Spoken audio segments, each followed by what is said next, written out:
Hello बच्चों, क्या हाल चाल।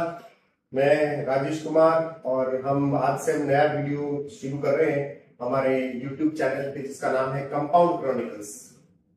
इस वीडियो में हम लोग शुरू करेंगे, इस चैनल में शुरू करेंगे हम लोग प्रैक्टिकल्स, केमिस्ट्री के जितने भी प्रैक्टिकल्स आपके 11th एंड 12th स्टैंडर्ड के वो सारे प्रैक्टिकल्स हम लोग कंप्लीट करेंगे। ये प्रैक्टिकल्स आपके बोर्ड में यूज आएंगे, ये प्रैक्टिकल्स आपको कॉम्पिटिशन में यूज आएंगे, ये प्रैक्टिकल्स आप लोगों को हर जगह पे जहाँ पे भी केमिस्ट्री की रिक्वायरमेंट है हर जगह पे यूज आएंगे। और इनफैक्ट अगर आप लोग कोई इंजीनियरिंग कॉलेज में एडमिशन करें तो उसमें फर्स्ट ईयर या सेकेंड ईयर में कहीं ना कहीं केमिस्ट्री का यूज है, वहां पे भी आपको यूज आने वाला है। आज हम लोग फर्स्ट जो शुरू करने वाले हैं इसके अंदर, तो मैं उसके बारे में थोड़ा ब्रीफ आइडिया दे दूं आप लोगों को।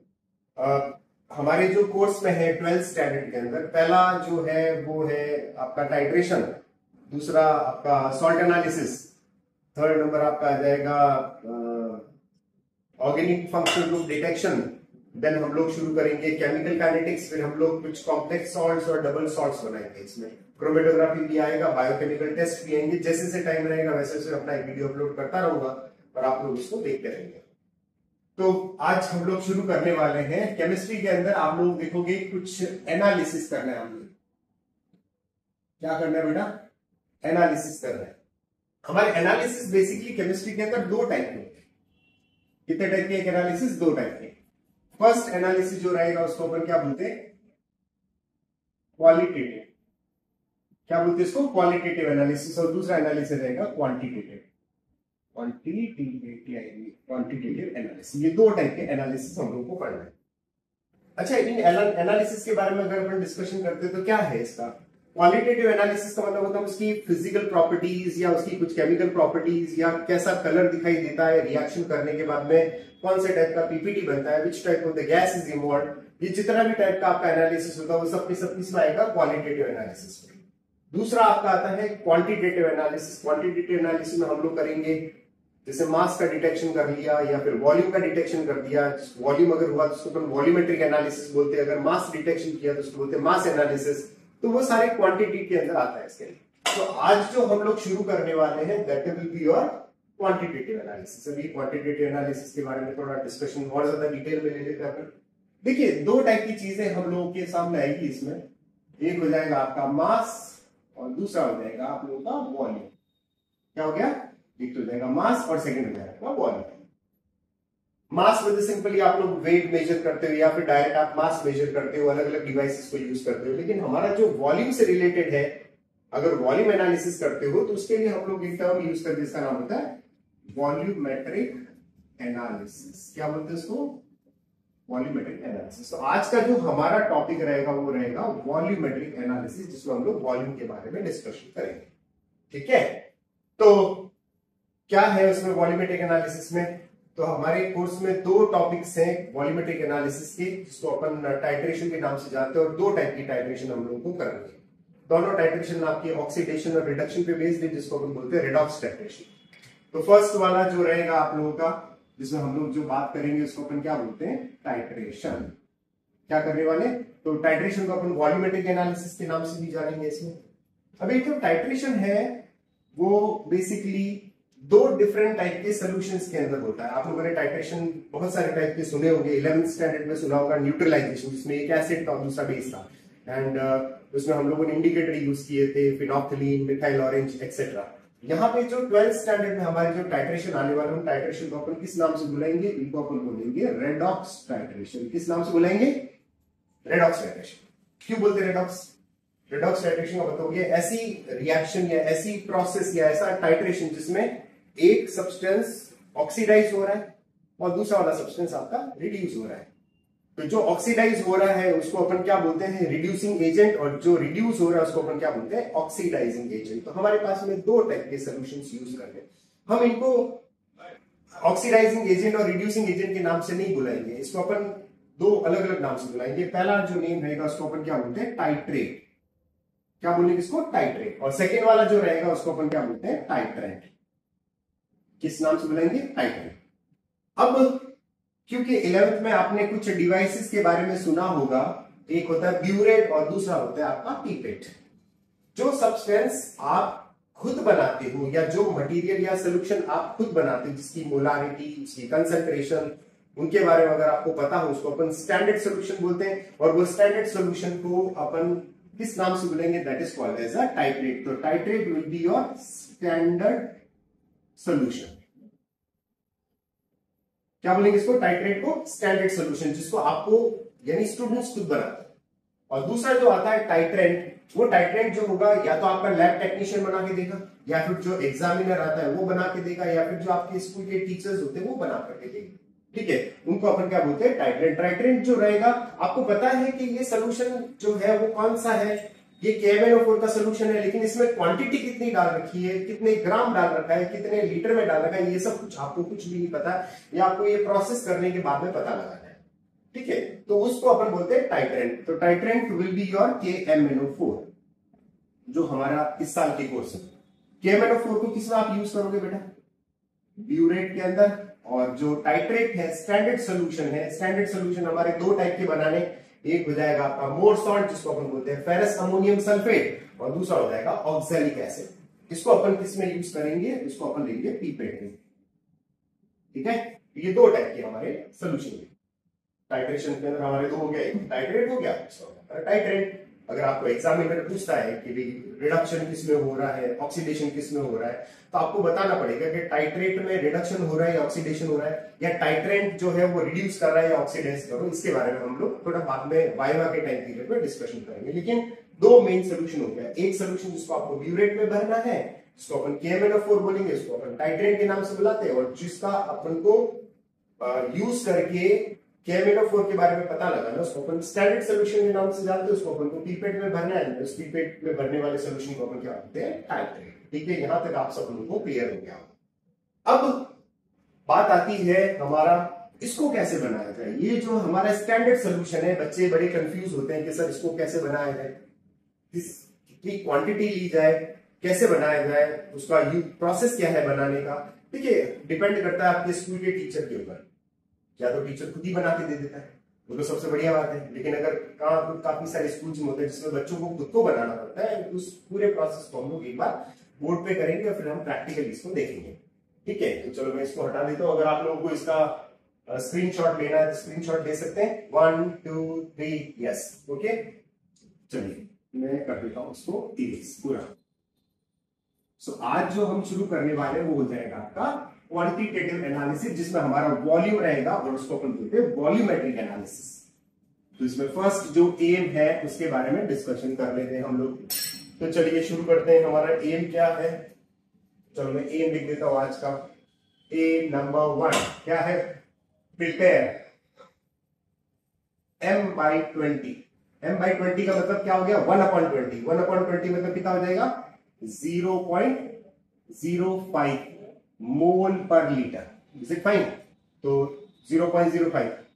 ठीक है, तो चलिए प्रिपेयर m/20 0.05 m मोर सॉल्ट सोल्यूशन, MOHR' मोर सॉल्ट सोल्यूशन। ठीक है, इन 100 ml। बेटा हम लोग 100 ml में पढ़ते हैं, काफी सारे स्कूल वाले क्या करते हैं यहाँ पे 250 ml लेते हैं, कुछ लोग 1 लीटर ले लेते हैं। लेकिन हम थोड़ा सोल्यूशन को वेस्ट करने से बचाने के लिए हम लोग यहाँ पे 100 मिलीलीटर के अंदर इस सोल्यूशन को बनाएंगे। तो हमारा टारगेट क्या है बेटा, prepare m/20 solution of more salt, ठीक है, इन 100 मिलीलीटर। और फिर इसका ये तो पहला काम हो गया। अब सेकेंड में क्या हो जाएगा इसमें, by using this solution, by using this solution comma determine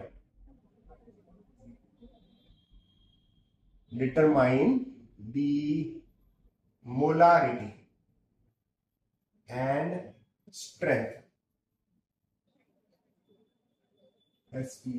strength of given KMnO4 solution।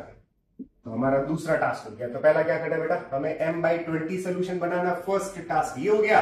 और सेकेंड टास्क हमारा हो जाएगा इस सोल्यूशन को यूज करना। कौन सा सोल्यूशन को, मोर सॉल्ट को यूज करके, और हमें KMnO4 की मोलारिटी और स्ट्रेंथ के बारे में पता लगता है। ठीक है, तो बात करते हैं इसमें। सबसे पहला काम है हमें m/20 सोल्यूशन बनाना है, स्टैंडर्ड सोल्यूशन जिसको अपन मोर सॉल्ट बोलेंगे। तो बात करते हैं इसमें अपना फॉर्मूला क्या रहेगा मोर सॉल्ट का। Formula of more salt. अब ये क्या भला है भी, मोर सॉल्ट क्या है? मोर तो नाम है जिसने ये बनाया है, लेकिन इसका केमिकल फॉर्मूला तो आप लोगों को पता होना चाहिए ना बेटा। तो क्या फॉर्मूला हो जाएगा? इसका फॉर्मूला है NH4 whole twice SO4 dot FeSO4 dot 6H2। आप देखेंगे एक सॉल्ट ये रहा, एक सॉल्ट ये रहा, और ये हो जाएगा वाटर क्रिस्टलाइजेशन। तो ये सॉल्ट नंबर 1, ये सॉल्ट नंबर 2, ये कभी कभी ये पहले भी आ सकता है, FeSO4 पहले भी आ सकता है, NH4 होल ट्वाइस बाद में भी आ सकता है, बट ये 6H2O पीछे ही रहेगा। इसको अपन बोलते हैं फेरस अमोनियम सल्फेट या अमोनियम फेरस सल्फेट, दोनों नाम सही है इसके अंदर, ठीक है। ये इसका जो नेम है सॉल्ट का, इसको अपन डबल सॉल्ट के नाम से जानते हैं। आपको पता है दो टाइप के सॉल्ट होते हैं, एक तो आपका एक तो डबल सॉल्ट हो गया इनफैक्ट, और दूसरा आपका एक होता है बाइनरी सॉल्ट, और एक आप लोग इसमें 12th स्टैंडर्ड में पढ़ने वाले जिसको अपन क्या बोलेंगे, कॉम्प्लेक्स सॉल्ट। तो उनके बारे में ज्यादा अपन डिस्कशन अभी करेंगे नहीं, लेकिन जो अभी जो हमारे जो यूज आने वाला है डबल सॉल्ट, उसके बारे में डिस्कशन करेंगे। डबल सॉल्ट की बोलते हैं एक सॉल्ट ये रहा, दूसरा सॉल्ट, इन दोनों को जोड़ने के लिए हमने वाटर क्रिस्टलाइजेशन यूज किया। चलिए ठीक है, हमारा फॉर्मूला हो गया। तो पहला काम तो हमारा खत्म। सेकेंड, इसका जो नेम है इसको अपन क्या बोलते हैं? इसको बोलते हैं अमोनियम फेरस सल्फेट, ये नाम, या फेरस अमोनियम सल्फेट, ये नेम हो जाएगा आप लोग का इसका। अब सेकंड जो चीज आती है, इसकी मोलारिटी कितनी दे रखी है?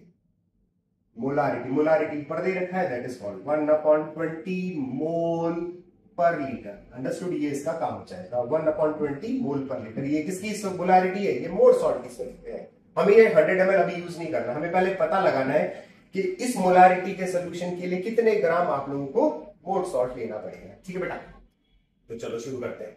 ये मोलारिटी होगी। अब हमारे पास ऐसा कोई डिवाइस है ही नहीं जो सीधा डालते ही पता लगे कि मोलारिटी का सोल्यूशन है। कोई भी हमारे लेबोरेटरी में ऐसा कोई भी डिवाइस नहीं है, उस डिवाइस में या एपरेटस नहीं है जिसके अंदर हम सीधा डालेंगे मोर सॉल्ट और पता लग जाएगा इतनी मोलारिटी। यानी डायरेक्ट मोलारिटी मेजर करने वाला हमारा कोई भी डिवाइस नहीं अवेलेबल है। तो फिर क्या करेंगे? तो हमें मोलारिटी को कन्वर्ट करना पड़ेगा। जो हमारे पास डिवाइसेस उसको यूज करने के लिए तो हमारे पास आता है, तो वॉल्यूम मेजरमेंट करने के लिए, और सेकंड में जाएगा मास मेजरमेंट करने के लिए। तो हमें पता लगाना पड़ेगा, क्योंकि मोर सॉल्ट सॉलिड है तो हमें इसका मास पता लगाना पड़ेगा। मास लगाने के लिए हमें कुछ फॉर्मूला यूज करने पड़ेंगे, और फॉर्मूला यूज करने के बाद में हमें मेजरमेंट करके और ये स्टैंडर्ड सोल्यूशन को तैयार करना है। तो क्या चीज है देखिए, तो मोर सॉल्ट ये हो गया, हमारी मोलारिटी ये भी होगी, दोनों काम खत्म हो गया। अब तीसरी चीज निकालनी हम लोग को, इसका मास कैसे निकाले यार? तो उसके लिए हमें पढ़ाया होगा 11th में भी, हमने 12th में भी पढ़ा होगा डिफरेंट टाइप की कंसंट्रेशन, जिसमें हमारी एक टर्म थी जिसका नाम था STRENGTH, that is called strength. Strength का मतलब क्या हो जाएगा बेटा? Molarity into molar mass. ठीक है, ये बड़ा अच्छा फॉर्मूला है। ये क्या करता है? सीधी मोलारिटी को मास में कन्वर्ट कर देगा। देखते हैं कैसे करते हैं। लेकिन स्ट्रेंथ पता लगाने के लिए हमें मोलारिटी पता होनी चाहिए और मोलर मास पता। मोलर मास किस काम? ये स्ट्रेंथ किसकी निकालने है? इसकी मोर सॉल्ट की निकालने। मोलारिटी हमें ऑलरेडी पता है, मोलर मास अपन यहां पे कर लेते हैं। मोलर मास किसका? मोर सॉल्ट। वो कितना होता है बेटा? 392 ग्राम पर मोल, 1 मोल में। ठीक है बेटा, इसको AMU भी नहीं लिखते, ना ही U लिखते हैं। U सिर्फ एक मॉलिक्यूल का मास होता है, यहाँ पे हम ग्राम पर मोल यानी 1 मोल का मास निकाल रहे हैं। 1 मोल में कितने ग्राम होते हैं? 392 ग्राम पर मोल। तो हमारे पास दोनों चीजें हैं। अब इसको निकालना आता होगा आप लोगों को, बचपन में किया होगा। बचपन मतलब 9th स्टैंडर्ड में किया होगा। नाइट्रोजन का होता है 14 तो 28 प्लस 6 प्लस सल्फर का 32 एंड ऑक्सीजन का 16 इंटू 4, आयरन का 56, 32, 16 4 64 और 18 पूरे वाटर का 18 को पूरे मल्टीप्लाई करो 6 से और सबको ऐड कर दो, तो टोटल आंसर आपका कितना आता है? 392। बड़े इंटेलिजेंट हो, मुझे पता है, सब कुछ कर लोगे ये वाला। ये चीजें तुम लोगों को 11th स्टैंडर्ड क्या आपको 9th स्टैंडर्ड में सिखाई गई होगी। फिर भी अगर नहीं आता है तो मैंने अभी आपको बता दिया, हिंट दे दिया, शायद आपको रिकॉल हो गया होगा इसमें। तो टोटल जो इसका मोलर मास आता है 1 मोल का मास, दैट इज 392 ग्राम पर मोल। तो चलिए ये वैल्यू सब्स्टिट्यूट कर देते हैं। क्या है? स्ट्रेंथ है भाई साहब, मोलारिटी होगी हमारी 1/20 और मोलर मास हो गया हमारा 392। चलिए यूनिट्स को देख लेते हैं। इसकी यूनिट क्या है? इसकी यूनिट होती है मोल अपॉन लीटर। ठीक है, और मल्टीप्लाइड बाय 392 किसका हो जाएगा? ग्राम पर मोल। अब ये मोल से मोल कैंसिल आ गया, आंसर क्या बचा? ग्राम पर लीटर। तो देखो ये अपना आ गया, इतना ग्राम इतने लीटर में डिसॉल्व करना आ गया ना स्ट्रेंथ पूरा। तो ग्राम तो मेजर कर सकते हैं बहुत इजीली। तो करो क्या करेंगे, इसको कर दीजिए, इसके साथ इसका आंसर आता है 19.6। कितना आ रहा है 19.6। यूनिट क्या हो जाएगी ग्राम पर लीटर। मतलब क्या हो गया इसका स्ट्रेंथ आ गई 19.6 ग्राम पर लीटर। इसका मतलब क्या होगा 1 लीटर वाटर के अंदर 19.6 ग्राम मोर सॉल्ट को डिसॉल्व करना पड़ेगा। तो भाई हमारा तो काम मोलारिटी थी और हम लोगों ने कहा इसको ग्राम में कन्वर्ट कर दिया। तो सीधा ग्राम में कन्वर्ट आपने 19.6 मेजर कर सकते हो वेइंग मशीन पे और 1 लीटर पानी लेते हैं और उसमें डिसॉल्व कर लेते हैं और हमारी मोलारिटी आ जाएगी कितनी 1/20 मोल पर लीटर मोर सॉल्ट सोल्यूशन। तो मैंने आपको बोला ये 1 लीटर में डिसॉल्व करना, लेकिन मेरा क्वेश्चन में था 100 ml में। अब कोई टीचर बोलते हैं, कोई एक्सटर्नल एग्जामिनर आके बोलते हैं मेरे को 100 ml में नहीं चाहिए, मुझे 250 ml में, चलो बना लेंगे। कोई बोलता हमें 1 लीटर में बनाना, चलो 1 लीटर बना। कोई बोलता 5 लीटर बनाना, 5 लीटर बना लेंगे। 1000 लीटर बना, 1000 लीटर बना दे। तुम बोलो तो सही कितना लीटर चाहिए, वो सारा लीटर हम लोग बना देंगे। तो देखते हैं हमें जो हम बता रहे हैं इसके अंदर 100 ml के अंदर बनाना, लेकिन डिपेंड करता है कौन सा टीचर। तो मैं सबके बारे में बताया, इट्स यूनिटरी मेथड, कुछ भी नहीं है। तो थोड़ा कलर चेंज कर देता हूँ मार्कर का, तो इसी को यूज करते हैं। देखिए 1 लीटर में उसके हिसाब से कितना यूज आ रहा था 19.6 ग्राम। किसके हिसाब से आप देख सकते हैं, ये वाला सीधा यहाँ पर ऊपर यूज करें। 1 लीटर के अंदर हमने 19.6 ग्राम डाला। इस 1 लीटर को एक काम करते हैं बेटा, इसको चेंज कर देते हैं मिली लीटर में। ये हो जाएगा 1000 ml में। तो 1000 ml में हमने डिसॉल्व किया है 19.6 ग्राम। तो हमारे क्वेश्चन में था 100 ml में, तो 100 ml में कितना डिसॉल्व करेंगे बच्चा 100 ml में कर देंगे x, इसका क्रॉस मल्टीप्लाई कर दिया, आंसर आ जाएगा 1.96 ग्राम इन 100 ml। बढ़िया है, कम भी यूज आ रहा है। नहीं तो पता है क्या है, टाइट्रेशन करते टाइम में हमें सिर्फ 3 रीडिंग लेनी है और हर एक रीडिंग के अंदर सिर्फ 10 + 10 + 10 30 ml यूज आएगा। 30 ml, और हम अगर 1 लीटर बनाते हैं, यानी 1 लीटर मतलब कितना हो गया 1000 मिलीलीटर। 1000 ml बनाया, यूज आ रहा है 30 मिलीलीटर। बाकी वाला कितना गया, बाकी आपका कुछ 970 ml बचा है, उसको तो हमें फेंकना ही पड़ेगा ना, तो वेस्ट होगा मटीरियल का। तो ऐसे वेस्ट करने का कोई मतलब नहीं है। तो हमने एक काम किया है कि 30 ml का यूज करने के लिए, अगर थोड़ा और ज्यादा यूज आगे वालों कभी गलतियां हो गई तो हमने 100 ml में बना दिया।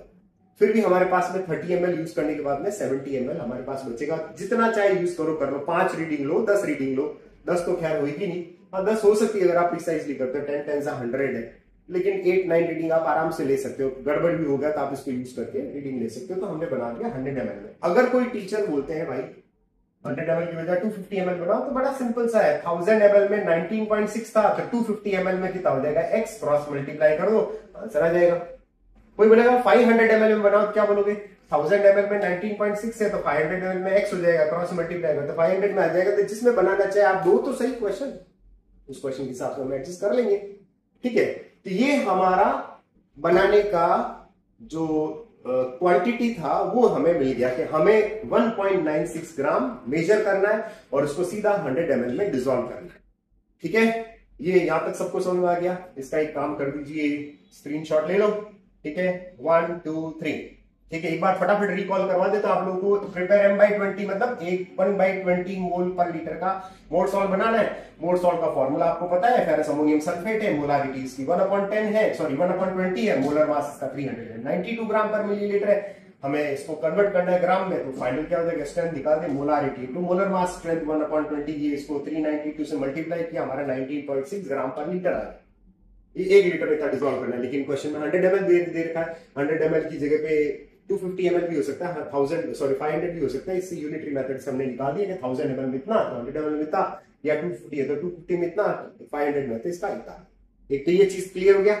दूसरी बात, कभी कभार ऐसा भी होता है टीचर यहाँ पे m/20 की बजाय m/30 भी कर सकते हैं, m/25 भी तो कर सकते हैं। तो आपको क्या करना है, सिर्फ इस जगह पे चेंज करना है। ये जो है ना, अगर 1/30 दिया तो 1/30 मोल पर लीटर, तो यहाँ पे 1/30 इंटू 392। अगर 1/25 दिया तो 1/25 इंटू 392, तो आपका उसके हिसाब से आंसर आ जाएगा। बड़ा इजी सा है ये वाला, कुछ भी नहीं, सिर्फ नंबर्स का हेर फेर है। आप बोलो तो सही कौन से टाइप का क्वेश्चन आप दे रहे हो, सब कुछ हमारे निकाल लेंगे इसके अंदर। ठीक है, तो इसका स्क्रीनशॉट ले लीजिए, फिर मैं इसको बनाना सिखाता हूँ स्टैंडर्ड सोल्यूशन को। 1 2 3 स्क्रीनशॉट ले लीजिए। डन, चलिए इसको इरेज कर देते हैं। तो इरेज करने के बाद में हम देख लेते हैं क्या करना है बेटा। सबसे पहले हम एक वॉच ग्लास लेंगे, अभी सब बता दूंगा कैसे क्या करना है। वॉच ग्लास लिया बेटा, और वॉच ग्लास के अंदर हमने मेजर कर दिया कितना, 1.96 ग्राम मोर सॉल्ट, मोर सॉल्ट। अभी मैं मेजर करके दिखाऊंगा सारा, ठीक है। और इसको लेकर के हम एक वॉल्यूमेट्रिक फ्लास्क आता है बेटा, वॉल्यूमेट्रिक फ्लास्क आपने नीचे देखा होगा, चीनी बॉटल होती थी ना पुराने जमाने के अंदर, वैसा ही। या आप शादी में जाते तो वो पुरानी शादी में देखोगे, पुरानी पिक्चर्स के अंदर वो ऐसे खड़े हो जाते थे और वो सेंट छिड़कते थे उसके ऊपर। तो ऐसी लंबी माउथ वाली बॉटल होती, लंबी नेक वाली बॉटल रहेगी, जिसपे एक लाइन बनी होती है और इसका जो टोटल वॉल्यूम होता है वो कितना होता है बेटा, 100 मिलीलीटर। अब इसमें हमें एक फनल डालना है, ये हमने फनल डाल दिया।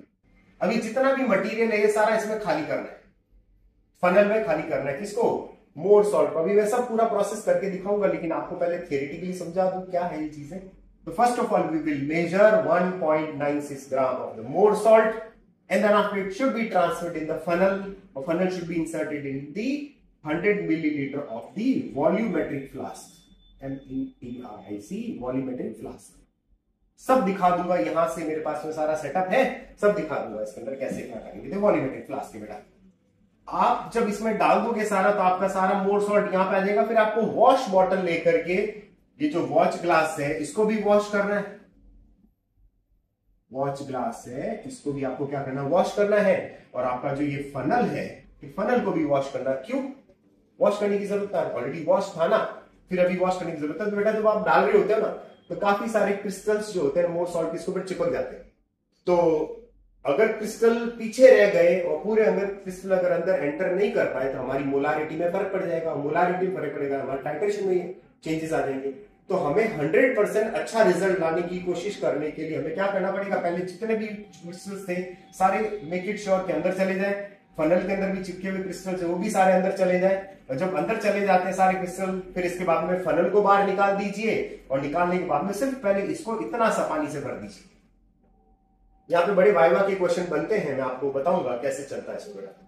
जब इसको हाफ पानी में भरोगे, हाफ पानी में भरने के बाद में आपको इसको लेकर के इसको अच्छे से डिसॉल्व करना है। सारा प्रोसेस अपन देखेंगे प्रैक्टिकली। तो जब इसको अपना मोर सॉल्ट को डाल देते हैं और थोड़ा पानी डाल देते हैं, पानी डाल के जब डिसॉल्व करते हैं, जब सारा मोर सॉल्ट डिसॉल्व हो जाएगा तो आप देखोगे कि जो पानी का जो कलर है मोर सॉल्ट की वजह से चेंज हो जाता है। और कैसा कलर आएगा, वो ट्रांसपेरेंट जो था कलरलेस से हो जाएगा ग्रीन कलर।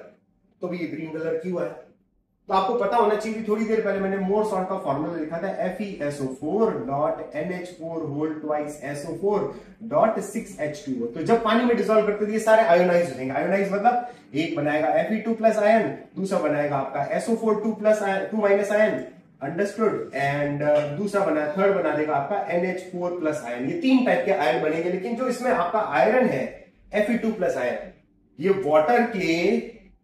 वाटर के OH माइनस से रिएक्ट करके क्या बना देता है, FeOH होल ट्वाइस। तो ये कैसा कलर दे देगा आप लोगों को, ग्रीन कलर दे देगा। तो भाई सीधी सी बात है, हमारी जो टाइट्रेशन है वो है रेडॉक्स रिएक्शन। और हमें किसका रिडक्शन कराना है, किसका ऑक्सीडेशन कराना है, हमें Fe2 प्लस का ऑक्सीडेशन कराना है KMnO4 से, ठीक है। यानी फेरस आयन का ऑक्सीडेशन करवाना है। तो ऑक्सीडेशन कैसे होता है फेरस आयन का, तो Fe2 प्लस आयन है वो कन्वर्ट हो जाएगा किसमें, Fe3 प्लस के अंदर, अपना एक इलेक्ट्रॉन डोनेट करके, ठीक है। ऑक्सीडेशन हो गया, तो इस 2 प्लस को 3 प्लस में कन्वर्ट कराना है। तो उसके लिए हमें 100% आपका Fe2 प्लस चाहिए, तो ही आपका 100% Fe3 प्लस बन पाएगा। लेकिन आप उसको पानी में डिसॉल्व कर रहे हो तो 100 में से सर्टेन अमाउंट जो Fe2 प्लस का वो OH माइनस से रिएक्ट करके किसमें कन्वर्ट हो रहा है, FeOH होल ट्वाइस के अंदर। तो हमारा 100% तो बचा ही नहीं। तो बचा कितना हमारे पास, ओनली 90% या 80%। तो हम जो टाइट्रेशन करने वाले वो 80% ही रहेगा। तो फिर तो हमारा सारा किया धरा है सब पानी फिर गया। तो हमें इस हाइड्रोलिसिस रिएक्शन से बचाना है। इसमें हमें इसको 100% फ्री रखना है कि भाई तू तेरा काम अलग जगह पे है, तू इससे जाकर के रिएक्ट मत कर, तू फ्री चाहिए हमें। और क्योंकि तेरा पूरा 100% ऑक्सीडेशन कराना पड़ेगा। तो अब ये मानता नहीं है, ये फिर भी बोलेगा नहीं मैं तो जाऊंगा, तो इसे हमें जबरदस्ती रोकना पड़ेगा। अब ये जबरदस्ती कैसे रोके भाई, तो हम जबरदस्ती ऐसे रोकेंगे, हम इसके ऊपर एसिड अटैक करवा देते हैं। अब एसिड अटैक कैसे करेगा, आप बोलोगे सर क्या बात कर रहे हैं इसके अंदर एसिड अटैक कैसे कराओगे। तो बेटा जब आप इसको डिसॉल्व कर रहे होते हो तो इसी में आप एक काम करना, 2 से 3 ड्रॉप किसकी डाल देंगे, कंसंट्रेटेड H2SO4। कंसंट्रेटेड H2SO4 क्या करेगा, इस हाइड्रोलिसिस की रिएक्शन को खत्म कर देगा। कैसे खत्म करेगा, आप ये देखोगे H2SO4 है ना, ये डिसोसिएट होके क्या बनाएगा, H plus plus HSO4 minus बनाएगा। तो आपकी यहां पे क्या कर रहा है, ये H प्लस आयन को इंक्रीज कर रहा है। तो ये H प्लस आयन क्या करेगा, इस OH के साथ मिलकर के वाटर बना देगा। तो बेचारा ये Fe2 प्लस जो है वो तो फ्री रह गया, इसको तो मिला ही नहीं OH। ठीक है, आप लोगों ने लास्ट में वो पढ़ा होगा ना, कौन सा कॉमन आयन इफेक्ट और ली शैटलियर प्रिंसिपल, उन्हीं दोनों प्रिंसिपल के ऊपर ये वर्क करता है। इसमें रिएक्शन वापस किस डायरेक्शन में ले जाएगा, बैकवर्ड डायरेक्शन। ठीक है ना, ये H2SO4 क्या करेगा, इसको मिलने नहीं देगा, उसको वापस Fe2 प्लस में। तो हमारे पास में अब कंसंट्रेटेड H2SO4 की प्रेजेंस में Fe2 प्लस आयन पूरे के पूरे फ्री मिलते हैं। अब हम चाहे इसका पूरा 100% टाइट्रेशन करवा के इसका ऑक्सीडेशन करवा सकते हैं इसके अंदर। ये बड़ा इंपॉर्टेंट चीज आपको ध्यान रखना पड़ेगा। बच्चे क्या करते हैं, बना देते सोल्यूशन, सोल्यूशन हो गया ग्रीन, सीधा सब कर दिया, सब करने के बाद में सीधा टाइट्रेशन कर दिया, और रिजल्ट में एक बच्चे का अलग रिजल्ट आ रहा है, किसी का अलग रिजल्ट आ रहा है। तो ये रिजल्ट अलग इसलिए आ रहा है बेटा कि आपका पर यूनिट वॉल्यूम Fe2 प्लस क्या हो गया, कम हो गया था। क्यों कम हुआ था, क्योंकि उसने OH माइनस से रिएक्ट करके FeOH होल ट्वाइस बना दिया और इसका हाइड्रोलिसिस हो गया। तो to prevent the hydrolysis of the Fe2 plus we have to add 2 or 3 drops of concentrated H2SO4 while preparation of the more salt solution. This will be a standard solution. I hope you all understood. जब ये पूरी reaction में transparent हो जाएगा तब आपको क्या करना है बेटा, जो आपका वॉश बॉटल के अंदर डिस्टिल वाटर भरा रहेगा या किसी और में डिस्टिल वाटर भरा रहेगा, तो आप इसको यहां से डिस्टिल वाटर डालोगे और डाल करके ये वाटर धीरे धीरे करके ऊपर आएगा और ऊपर आकर के यहाँ पे मिल जाएगा। उससे पहले आपको ये फनल वगैरह सब बाहर निकालनी है बेटा, ये ध्यान रखना है इसके अंदर।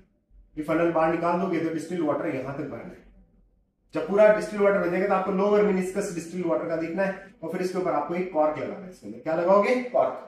अब कॉर्क लगा करके आप इसको अप एंड डाउन उसको करोगे तो सारा सोल्यूशन एजिटेट होगा, सारा सोल्यूशन मिक्स हो जाएगा। अब आपका ये बन करके तैयार हो गया है शरबत, किसका, आपका मोर सॉल्ट का। अब शरबत तो नहीं बोलते अपने, इसको बोलते बेटा स्टैंडर्ड सोल्यूशन। ये आपका बनाया हुआ रहेगा, ठीक है। और अगर ये सही बना तो फिर आप टीचर किस टाइप का सोल्यूशन दे, आप सबकी स्ट्रेंथ और मोलारिटी निकाल लोगे। अगर आपने गड़बड़ कर दी तो फिर सब कुछ गड़बड़ रहेगा। इसलिए आपको इसको अच्छे से ध्यान रख करके बनाना पड़ेगा, हर प्रिसीजन का ध्यान रखना पड़ेगा, कोई भी मिस्टेक नहीं होनी चाहिए इसमें, ठीक है ना। ताकि आपकी किसी भी टाइप की जो अगर मिस्टेक अगर नहीं हुई तो आपका टाइट्रेशन बहुत अच्छे से जाएगा और रिजल्ट भी बहुत अच्छे से बनेगा। तो ये हमारा टास्क हो गया। तो पहले क्या करोगे बेटा, पहले 1.96 ग्राम मोर सॉल्ट मेजर करेंगे, इसमें डालेंगे, डालने के बाद में इसमें थोड़ा डिस्टिल वाटर डाल के शेक करोगे तो आप उसमें देखोगे कलर चेंज होगा। मैं दिखाऊंगा कलर कैसे चेंज हो रहा है, क्यों हो रहा है, because Fe2 plus ion hydrolysis होकर के FeOH छोड़ दो, इसका ग्रीन कलर बना देगा। तो रिएक्शन आगे चली जाएगी, हमारा number of Fe2 plus ion will be decrease per unit volume. तो to prevent this problem we have to add the concentrated H2SO4 2-3 drops in it so that the reaction will be proceeding backward.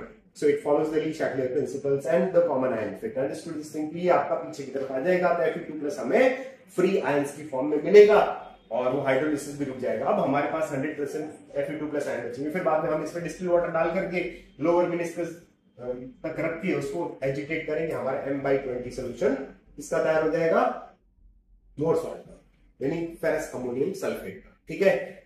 उसको click कर दीजिए, 1 2 3 click, ठीक है। अब अपन preparation करेंगे इस solution की, ठीक है। चलिए आइए देखिए। जो मैं बता रहा था आप लोगों को सारा, ये तो है हमारा वॉल्यूमेट्रिक फ्लास्क, देख सकते हैं इसमें एक कॉर्क लगा रखा है। अगर आप ध्यान से देखोगे तो यहाँ पे एक लाइन दिखाई दे रही है, आप देखोगे नहीं, यहाँ पे एक लाइन दिखाई दे रही है, ठीक है। और ये हमारे पास है 100 ml का है, ये इसके ऊपर कॉर्क लगा हुआ है पूरा अच्छे से, आप देख सकते हैं पूरा, ठीक है। ये हमारा कोनिकल फ्लास्क है जिसके अंदर स्टैंडर्ड सोल्यूशन लेना है हम लोगों को। ये हो जाएगा हमारा वॉच ग्लास, ये रही हमारी पिपेट, ठीक है। जो सांप की वो बीन होती है ना, वैसे नजर आती है इसके अंदर। किसी की स्कूल में पिपेट पंप है, पिपेट पंप यूज कर सकते हो, अदरवाइज हमारा देसी तरीका इसको सब करके डायरेक्टली आप उसको यूज कर सकते हैं, ठीक है, जैसा आपको अवेलेबिलिटी है, ठीक है। ये काम खत्म हो गया। ये हमारे पास में आपका मेजरमेंट के लिए मशीन होगी, इसको बोलते हैं पैन बैलेंस, इलेक्ट्रिक बैलेंस है, ठीक है। तो चलिए हम निकाल देते हैं इसके अंदर सबसे पहले आपका मोर सॉल्ट। ये देख लीजिए आपके पास ये ammonium ferrous sulphate FeSO4 whole twice SO4.6H2O, ठीक है। और इसका मोलर मास दे रखा 392 ग्राम पर लीटर, ग्राम पर मोल, सॉरी। तो इसको अपन यूज करते हैं। ये हमारे पास में इसका स्पैचुला हो गया, तो थोड़ा क्लीननेस का ध्यान रखना पड़ेगा बेटा। जैसे कि मैंने आप लोगों को बताया था, ये हमारा पैन बैलेंस है, ये वॉश ग्लास को डाल देंगे अंदर। अब देखिए अंदर डालने के बाद में पहले इसको स्टार्ट कर देंगे, स्विच ऑन कर देंगे।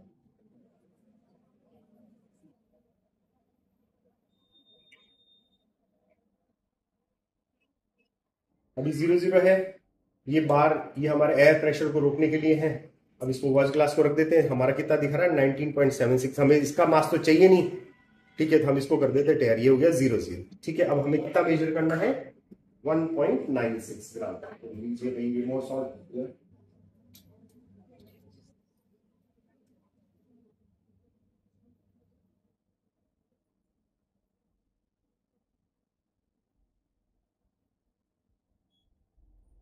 बड़ा ध्यान से लेना पड़ेगा बेटा सब लोग, हमारी तो क्या आदत पड़ी हुई है।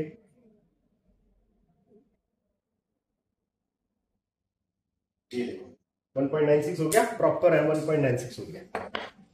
ठीक है, चलिए एक फनल ले लेते हैं ऊपर से, एक सेकेंड, ये हमारे पास में फनल, थोड़ा वॉश कर लेते हैं। ठीक है, इसको बंद करके रखते हैं पूरा, ये हमारा मोर सॉल्ट का काम खत्म हो गया, इसको रख देते हैं। ठीक है, थोड़ा सा इसको भी वॉश कर लेते हैं, वॉश कर लेते हैं। ठीक है, सारा काम खत्म, वॉश होना चाहिए बेटा, कोई भी पुराना केमिकल यूज किया होता है वो चीजें नहीं है। नाउ जैसे कि मैंने बताया था, ये पूरा का पूरा इसको इसमें खाली कर दिया। देखो क्रिस्टल चिपके हुए इसके ऊपर, ये क्रिस्टल्स को अच्छे से वॉश करें।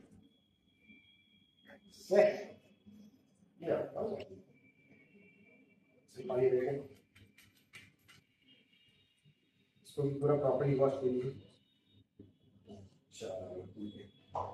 थोड़ा सा जैसे कि मैंने बताया था, इसको करते हैं, देखिए प्लस दिख है, थोड़ा सा इसको करते हैं, हुआ ग्रीन कलर हो रहा है, धीरे धीरे करते हैं। थोड़ा सा अगर आपको दिखाई दे रहा है लाइट रोशनी वगैरह में,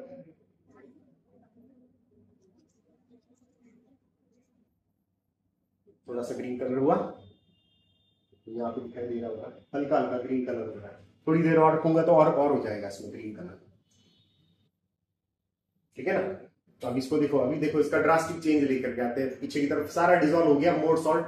अब हम इसमें थोड़ा सा 1 या 2 ड्रॉप कंसंट्रेटेड H2SO4 की डाल देते हैं। ये है हमारे पास में H2SO4।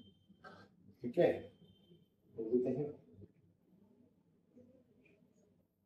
जस्ट 1 और 2 ड्रॉप। अब आप ड्रॉपर से यूज करना बेटा,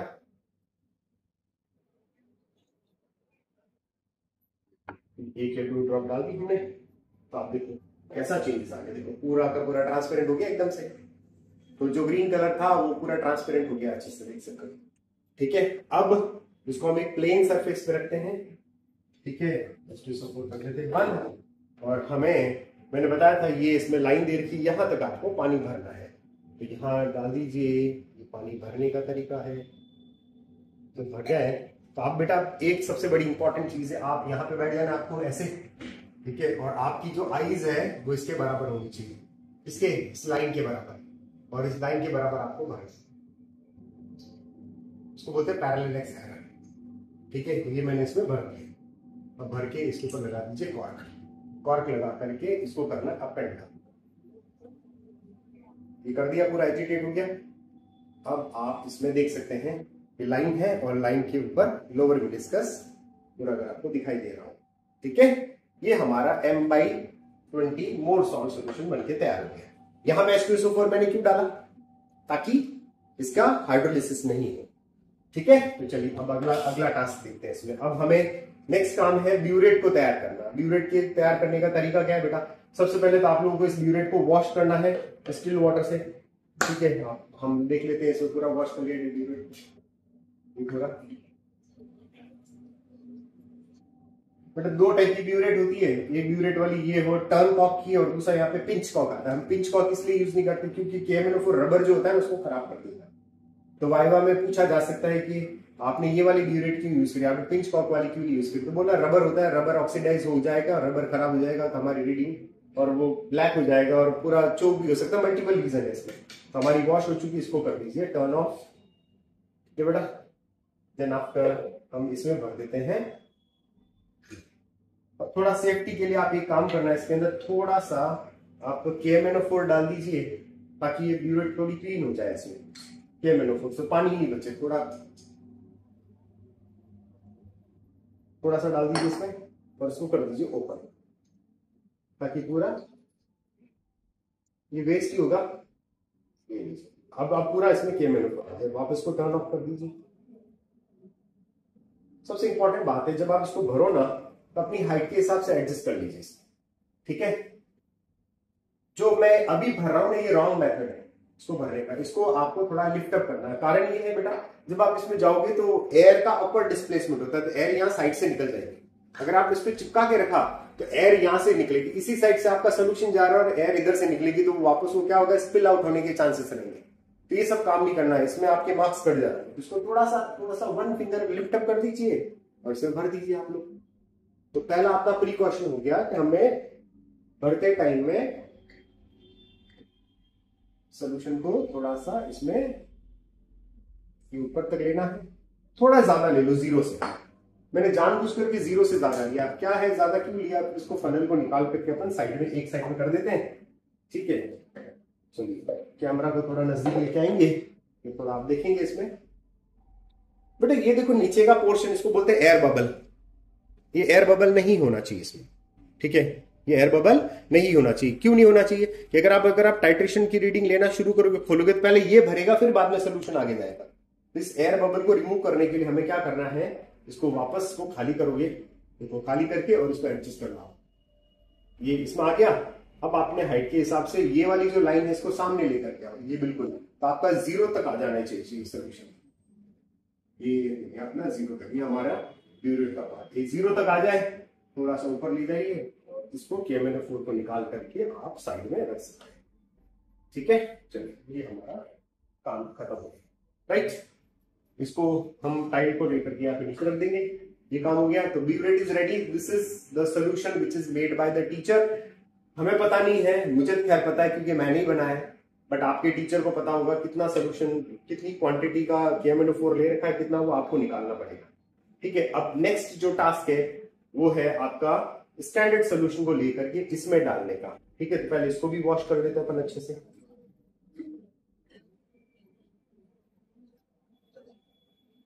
राइट, अब हम एक काम करते हैं, हमें 2 बीकर चाहिए। छोटा बीकर जो है इसमें मैं ले आता हूं, बीकर लेके आ गए, छोटा सा बीकर को कर दीजिए वॉश। बीकर लेने से, छोटा बीकर में क्या होगा कि आप इजीली सक कर पाओगे। दोनों मेथड बता दूंगा, इसको लेंगे, खाली कर देंगे, ये कर दिया इसको स्टैंडर्ड सोल्यूशन। चलिए साहब, अब हमारे पास में 2 तरीके हैं। अब पहले तो मैं आपको सक करके बता देता हूँ कैसे क्या होता है इसमें। इसको भी कर देते हैं वॉश अच्छे से। बेटा जो सक कर रहे हैं मुंह से, वो पहले यहाँ पे सैनिटाइजर लगा दें। सैनिटाइजर लगा करके पूरा अच्छे से क्लीन कर लीजिए, फिर इसको सक करने की कोशिश करिए, ठीक है। तो चलो सक कर लेते। क्या तरीका उसको सक करने का, देखो जो जिस मेथड से होल्ड करता हूँ आपको, देखो यहाँ पे एक स्कार नजर आएगा प्रॉपर, इधर है, इधर है, इधर है,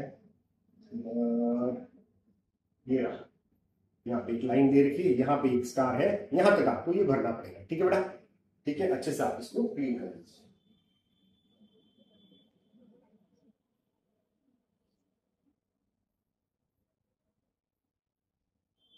तो नहीं दिखाई दे रहा, मैं आपको वापस ये इस जगह पे यहां तक आपको भरना है। तो कैसे भरते देखो, पहले सक करके बता देता हूं और फिर बाद में पीपेट पंप यूज करेंगे आप। देखिए इसको डाल दीजिए इसमें,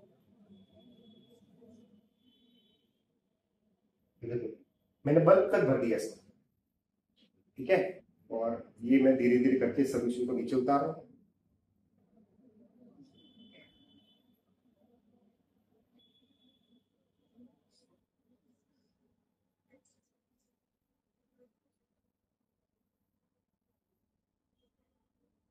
ये देख सकते भर दिया मैंने, ये लेवल देख लीजिए इसका, ठीक है। बराबर सोल्यूशन आया है, इसको लेकर के इसमें ट्रांसफर कर दिया सीधा।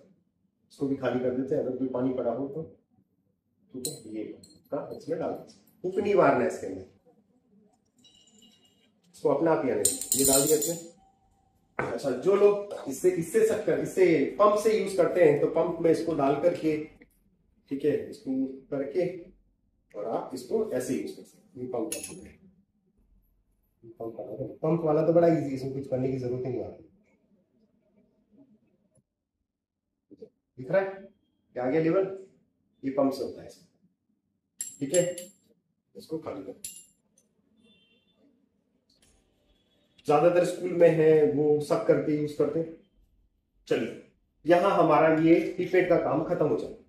अब अगला जो इंपॉर्टेंट है, आपने 11th स्टैंडर्ड के अंदर रेडॉक्स रिएक्शन वाला एक चैप्टर पढ़ा होगा, उसे पढ़ा होगा कि जो रेडॉक्स रिएक्शन होती है वो एसिडिक मीडियम या फिर बेसिक मीडियम में यूज करते हैं आपने, ठीक है बेटा।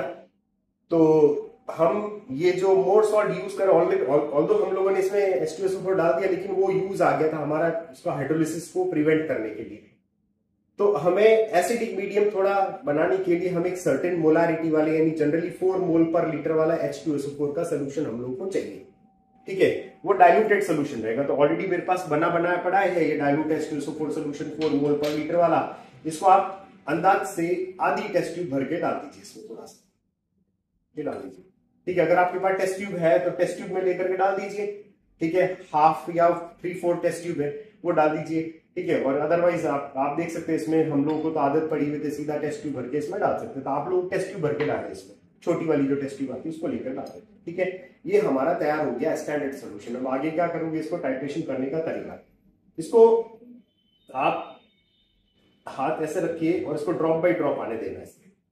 ये तरीका तो आप लोगों को वैसे पता होगा अच्छे से, क्योंकि आपके स्कूल के टीचर ने बताया होगा।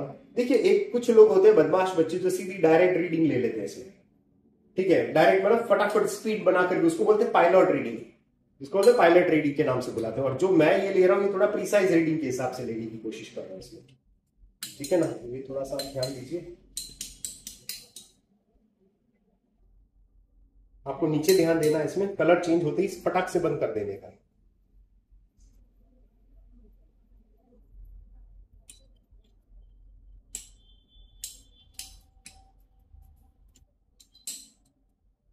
ये देखो कलर आ गया कलर, परफेक्ट।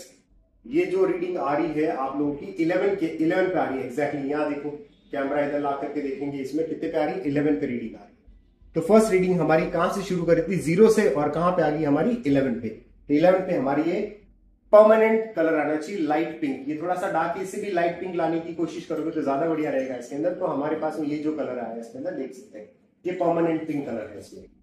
कोई मैंने इंडिकेटर यूज किया क्या इसमें, नहीं। क्यों नहीं इंडिकेटर यूज किया, बिकॉज KMnO4 अपने आप में सेल्फ इंडिकेटर की तरह बिहेव करता है, ठीक है। पहली बात तो ये। दूसरा हमारा एंड पॉइंट क्या था, एंड पॉइंट था कि कलरलेस जो सोल्यूशन था वो परसिस्टेंट या क्या बोल सकते हैं अपना जो भी है परसिस्टेंट पिंक कलर में हो जाता है। ये चेंज नहीं होगा, पिंक कलर का पिंक कलर ही रहेगा, ये स्टेबल पिंक कलर में कन्वर्ट हो जाएगा। This is called and point. तो फर्स्ट रीडिंग हमारी होगी कौन सी, 0 से लेकर के कितनी 11 तक आ गई। तो हम इसको एक काम करते हैं बोर्ड पे लिख देते हैं इसके इस रीडिंग पे। तो हम एक टेबल ड्रॉ कर लेते हैं यहाँ पे अलग से, ठीक है। पहले इसको इरेज कर लेते हैं एक बार, 2 सेकंड लगेंगे इसके अंदर। ये हमारा इरेज हो गया पूरा। हम जो बनाएंगे वो बनाएंगे ऑब्जर्वेशन टेबल, ऑब्जर्वेशन टेबल। अब ऑब्जर्वेशन टेबल में क्या देखोगे बेटा,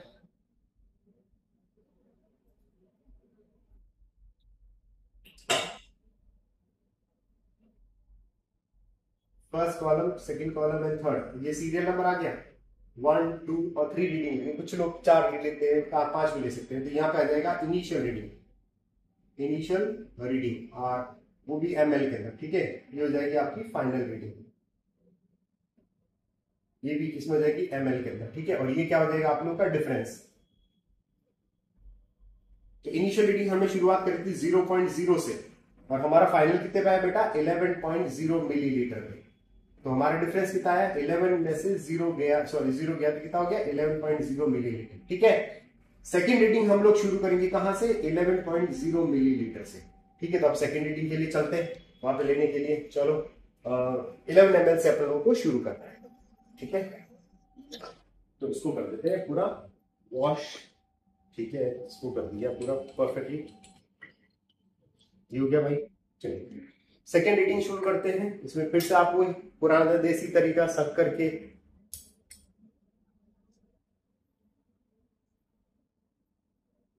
तो पूरा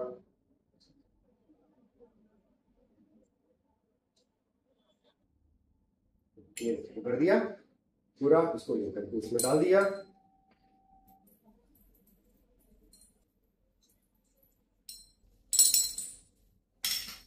एक टेस्ट ट्यूब से चलिए आप लोगों को जैसे कि टेस्ट ट्यूब पर डाल करके लेना है। H2SO4 ये आपने टेस्ट ट्यूब रखना है,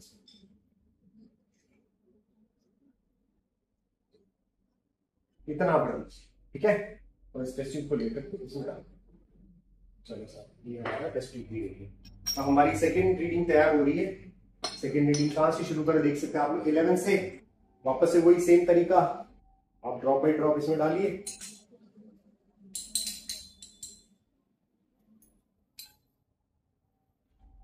नीचे ध्यान देना है बेटा आपको, ठीक है।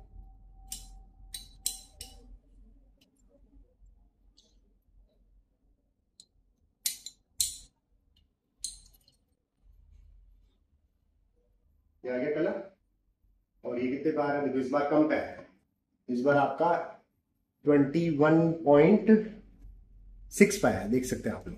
देखो मैंने कहा था ना लाइट कलर, कितना लाइटेस्ट कलर है, ऐसा कलर होना चाहिए होती है। तो सेकेंड रीडिंग हमारी थोड़ी सी कम होगी। तो सेकेंड रीडिंग हमने शुरू करी और कितने पाई थी बच्चों, 21.6। ये हो जाएगा आपका, इसमें ले लीजिए 21.6। तो कितने पे आ गया ये आपका, आ गया 6 में से 0 गया, 6 हो गया, 21 में से 11 गया, 10.6 मिलीलीटर पे ये रीडिंग है, ठीक है। थर्ड रीडिंग हम लोग शुरू करेंगे कहां से, वापस 21.6 मिलीलीटर। तो चलिए वापस हम थर्ड रीडिंग ले लेते हैं, ठीक है ना। 2 रीडिंग में वेरिएशन आ गया, इसको आप डाल दीजिए इसके अंदर, खाली कर दीजिए, थोड़ा वॉश कर दो इसको प्रॉपर, ठीक है। थर्ड रीडिंग ले लेते हैं वापस वही सेम मेथड से। देखो 30 ml ही आपका यूज आ रहा है।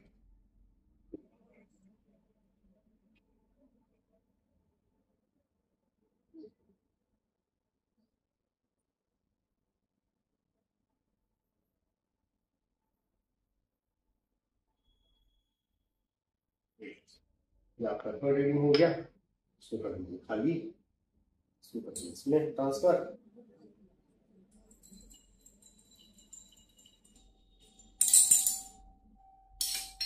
फिर वही टेस्ट ट्यूब डाल के H2SO4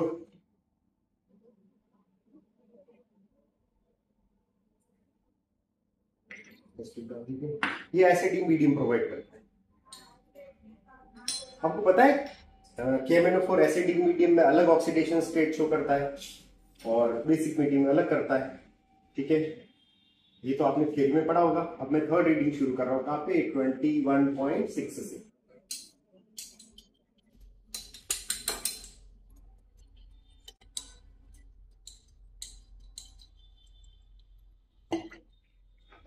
लाइटेस्ट पिंक, बिल्कुल।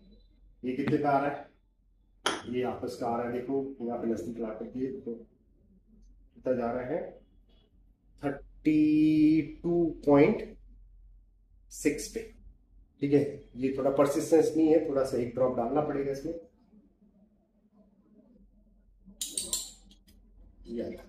परसिस्टेंट होना चाहिए, कलर जाना नहीं चाहिए, ठीक है। अपना आप वो ले लेगा रीडिंग, ये अपना देख सकते हो 32.6 पे एग्जैक्टली लगे, और कलर भी देखो परसिस्टेंट है, ठीक है ना। तो अपनी थर्ड रीडिंग तैयार होगी सब। कितनी आई है, 21 कितना आ रहा है, 32.6 आ रहा है, ठीक है। 32.6 है, यस। तो कितना जा रहा है, ये हो गया 0 पॉइंट, ये चला गया 1 और 3 में से 2 गया 1, यानी ऑलमोस्ट 11 के आसपास आ रही है। तो हमारी कुल मिला के ये है कि पहली रीडिंग 11 पे आ रही है, सेकेंड वाली 10.6 पे, थर्ड वाली रीडिंग फिर से 11 पे आ रही है। तो हमारी 2 क्लोजली रिलेटेड रीडिंग आ गई, कौन सी वाली, 11 वाली, इसको अपन बोलते हैं कॉन्कॉर्डेंट रीडिंग, कॉन्कॉर्डेंट रीडिंग, ठीक है। यानी हमारा जो फाइनल वॉल्यूम आया है, हमें इसका एवरेज नहीं निकालना है, हमें तीनों रीडिंग को कंपेयर करना है। जो कंपेयर करोगे तो जो 2 क्लोजली रिलेटेड है उनको अपन लेना है। तो हमारा जो कॉन्कॉर्डेंट रीडिंग है CR है, वो कितना आ जाएगा बेटा, 11.0 मिलीमीटर, ठीक है। सो ऑब्जर्वेशन टेबल हमारी तैयार होगी। अब हम आगे का काम करते हैं। आगे जो ये है सेकेंड वाला क्वेश्चन का, वो कौन सा क्वेश्चन हो जाएगा, देखिए, by using this solution determine the molarity and the strength of the given KMnO4 solution. तो हमारी रीडिंग में तैयार हो गया। इसका अगर आप लोग स्क्रीनशॉट लेना चाहो तो ले सकते हैं। 1 2 3 स्टॉप। चलिए अब अपन शुरू करते हैं इसका कैलकुलेशन मोलारिटी का। तो मैं थोड़ा सा ये साइड वाला हटा रहा हूं, ठीक है। आपको पता लग गया होगा कॉन्कॉर्डेंट रीडिंग क्या है, ठीक है ना। ये इसको कॉन्कॉर्डेंट रीडिंग बोलते हैं, इसको इसके अंदर, ठीक है। तो चलो शुरू करते हैं कैसे कैलकुलेशन की जाती है। सबसे पहले हम लोग कैलकुलेट करेंगे मोलारिटी को, फिर इसके बाद में KMnO4 किसका आपका सॉरी स्ट्रेंथ को KMnO। कॉन्कॉर्डेंट रीडिंग आ गई है 11। अब हम लोग कैलकुलेट करेंगे मोलारिटी और सेकंड हो जाएगा स्ट्रेंथ। तो मोलारिटी और स्ट्रेंथ निकालने के लिए सबसे पहले मोलारिटी निकालोगे M1V1 = M2। इसको बोलते हैं मोलारिटी इक्वेशन। मोलारिटी इक्वेशन ये होती है, नॉर्मलिटी इक्वेशन होती है N1V1 = N2V2, ठीक है। लेकिन हमें तो मोलारिटी दे रखा है तो मोलारिटी यूज कर सकते। नॉर्मल अगर नॉर्मलिटी निकालते हैं तो मोलारिटी इनटू n फैक्टर, ठीक है। KMnO4 का n फैक्टर निकाल दीजिए और उसको मोलारिटी से मल्टीप्लाई कर दोगे तो आपका नॉर्मलिटी आ जाएगा।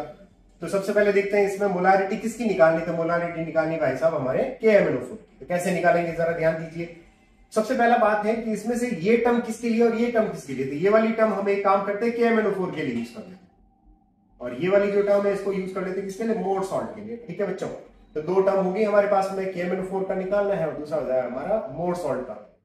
लेकिन अभी ये डायरेक्ट अपन इस इक्वेशन को यूज नहीं कर पाएंगे। क्यों नहीं कर पाएंगे कि इसमें कुछ बैलेंस करना पड़ेगा, और वो हो जाएगा क्या, देखिए अगर आप KMnO4 की और मोर सॉल्ट की अगर केमिकल इक्वेशन लिखते हैं तो उसके लिए आपको बैलेंस करना जरूरी है। तो बैलेंस करने के लिए जैसे ये हो गया 2KMnO4 और plus 10 FeSO4.NH4 whole twice SO4 और .6H2। ये क्या था, मैं पूरी इक्वेशन नहीं लिखूंगा लेकिन आपको ये पता होना चाहिए 2 है और इधर ये 10 है, यानी KMnO4 को बैलेंस करने के लिए आपने 2 यूज किया और FeSO4 को बैलेंस करने के लिए आपने क्या यूज किया, 10। तो अब एक काम करो, हमें ये 2 मोल का है, हमें 1 मोल निकालने के लिए इसको डिवाइडेड बाय 2 कर दो, क्योंकि ये KMnO4 का है, मोर सॉल्ट के आगे 10 लगा रखा है, हमने इसको 10 से डिवाइड कर दिया, ठीक है। ये होगा कैंसिल कर 5। अब हम निकालते हैं M1 = क्या हो गया 1/5 M2V2 डिवाइडेड बाय क्या हो जाएगा V1। ये चेंजेस हो सकते हैं इसके अंदर। अब भाई M1 क्या चीज है, M1 हो जाएगा मोलारिटी ऑफ KMnO4, काम खत्म। दूसरा M2 क्या चीज है, ये हो जाएगा मोलारिटी ऑफ मोहर सॉल्ट। अच्छा V1 क्या चीज है, ये हो जाएगी आपकी ब्यूरेट रीडिंग, इसको अपन किस नाम से बुलाएंगे, कॉन्कॉर्डेंट रीडिंग के नाम से जानते हैं। ये रहेगी हमारी कॉन्कॉर्डेंट, ये आपका V1 है, यहाँ पे ये V1 ले लिया। V2 क्या हो जाएगा, ये हो जाएगा आप लोग का पीपेट रीडिंग, ठीक है, जिसका आपने कितना यूज किया था 10 मिलीलीटर, ठीक है ना, कितना यूज किया था 10 मिलीलीटर। अगर आपको देखना है ये पीपेट के ऊपर लिखा है, 10 ml दिख रखा है, ये पीपेट का, ये पीपेट की रीडिंग हो जाती है हमारे पास में। तो चलो शुरू करते हैं कैलकुलेशन करना। तो M1 = क्या हो गया 1/5 इंटू M2 कितना दे रखा है, ये रहा हमारा M2 क्या यूज करोगे 1/20 हो गया, इंटू V2 कितना हो गया बेटा, दैट विल बी योर 10, और V1 कितना हो जाएगा, ये कॉन्कॉर्डेंट रीडिंग कितनी दे रखी है आपकी 11। जब इसको करेंगे तो टोटल आंसर कितना आ रहा है, M1 = 1/110 मोल पर लीटर, और या फिर इसको अपन सिंपली कैपिटल M से लेते हैं। इसका M1 कितना आ जाएगा, M1 = 0.0091 मोल पर लीटर आता है। बोलो क्लियर, ये हमारी मोलारिटी आ गई। तो फर्स्ट क्वेश्चन का आंसर आ गया हमारे पास में, क्या आ गया, molarity of the KMnO4 is 0.0091 मोल पर लीटर, ठीक है। ये मैंने राउंड ऑफ किया बेटा, वैसे तो 0.00909 आ रहा था, 9 को मैं राउंड ऑफ करके 1 ले लिया इसके अंदर, ठीक है। अब हम निकालते हैं सेकंड नंबर इसकी स्ट्रेंथ। तो स्ट्रेंथ इज इक्वल टू कितना हो जाएगा बेटा, molarity of KMnO4 into molar mass of KMnO4, ठीक है। याद होना चाहिए मोलारिटी कितनी दे रखी है 0.0091 इंटू मोलर मास होता है 158। तो आंसर निकाल दीजिए, इसका कितना आता है, अराउंड 1.42 आता है। थोड़ा प्रॉपर्ली कैलकुलेटर में करके देख लेते हैं, 1.4378। तो 1.4378 आ रहा है, तो 1.44 ले लेते हैं, 1.44 ग्राम पर लीटर आ जाएगा। ग्राम पर लीटर कैसा है, देखो इसकी यूनिट पता है ना, मोलारिटी की यूनिट अपने लिया था मोल अपॉन लीटर, और मोलर मास कितना था आपका, ग्राम पर मोल हो गया, ये कैंसिल कर देते आगे ग्राम पर लीटर, ठीक है। ये स्ट्रेंथ आ गई हमारे पास में, यानी हमारे जो टीचर थे हमारे, मतलब आपके, मैं तो खुद पढ़ा रहा हूं, तो जो आपके टीचर थे या जो आपके एग्जामिनर थे या जो भी आपके लैब टेक्नीशियन थे, जो आप KMnO4 बनाया था, उस KMnO4 में 1 लीटर के अंदर 1.44 ग्राम आप क्या डाला था, KMnO4 सॉलिड डाल करके डिसॉल्व करके आपको दे दिया कि भाई इसकी वो मोलारिटी और स्ट्रेंथ निकालती है। ठीक है, अब बात आती है कि क्या कौन ऑक्सीडाइजिंग एजेंट था, कौन रिड्यूसिंग एजेंट था। तो आपको पता है KMnO4 ऑक्सीडाइजिंग एजेंट है और इसका ऑक्सीडेशन स्टेट भी चेंज होता है। इसमें कितना होता है, 2 अलग अलग, एसिडिक मीडियम में अलग रहेगा, बेसिक मीडियम अलग होगा। एसिडिक मीडियम में ये कन्वर्ट हो रहा है आपका +7 से लेकर के +2 के अंदर, और दूसरे वाले के अंदर उसमें हो रहा है आपका +4 के अंदर कन्वर्ट। ठीक है, तो वो तो आप लोगों ने थियरी में पढ़ा ही होगा बिल्कुल ही। दूसरा 10FeSO4 में Fe2+ था, वो Fe2+ KMnO4 की प्रेजेंस में Fe3+ में कन्वर्ट हो रहा है। ठीक है, तो Fe2+ का ऑक्सीडेशन हुआ है और करने वाला कौन है, KMnO4। तो KMnO4 is an oxidising agent और जिसका ऑक्सीडेशन हो रहा हो जाएगा Fe2+, और Fe2+ का ऑक्सीडेशन हुआ तो उसको अपन रिड्यूसिंग एजेंट के नाम से भी जानते हैं। रिडक्शन किसका हो रहा है, आपका Mn का हो रहा है। इसके अंदर Mn का ऑक्सीडेशन स्टेट +7 से डिक्रीज होकर के कहां जा रहा है, आप लोगों का +2 के अंदर जा रहा है इसके अंदर। ठीक है, तो ये इसका क्या होता है, आप लोगों का रिडक्शन। ठीक है, ये हमारा आपका रेडॉक्स टाइट्रेशन हो गया। ठीक है, अच्छे से बिल्कुल आप ध्यान से देख लीजिए इसके अंदर। आप इसको आप चाहें तो उसका स्क्रीनशॉट ले लो। और प्रीकॉशन में क्या क्या बताया था मैंने आप लोगों को कि एक तो सबसे पहले फनल को लिफ्ट अप करना है, दूसरा जो है एयर बबल नहीं होना चाहिए। अच्छा, थर्ड बात मैंने बताई थी, इसके नीचे जो भी है आपका ये लीक नहीं करना, इसको टाइट रखो, पिंच कॉक यूज नहीं करना है। ठीक है, और नेक्स्ट बात है जितने भी ऑपरेटर्स हैं आपको सारे क्लीन रखने पड़ेंगे, ब्ला ब्ला ब्ला। बाकी तो आप लोगों ने काफी सारी चीजें लेबोरेटरी यूज कर रखा होगा। ये हमारा वॉल्यूमेट्रिक एनालिसिस है 1 नंबर। ठीक है, चलिए थैंक यू। आज का लेक्चर हमारे यहीं पे खत्म होता है। पहला प्रैक्टिकल बताइए मुझे, और मेरे चैनल को सब्सक्राइब करो। इसमें चैनल का नाम आपको फिर से बता दूं, कंपाउंड क्रॉनिकल्स। ठीक है, चलिए थैंक यू वेरी मच, नमस्कार।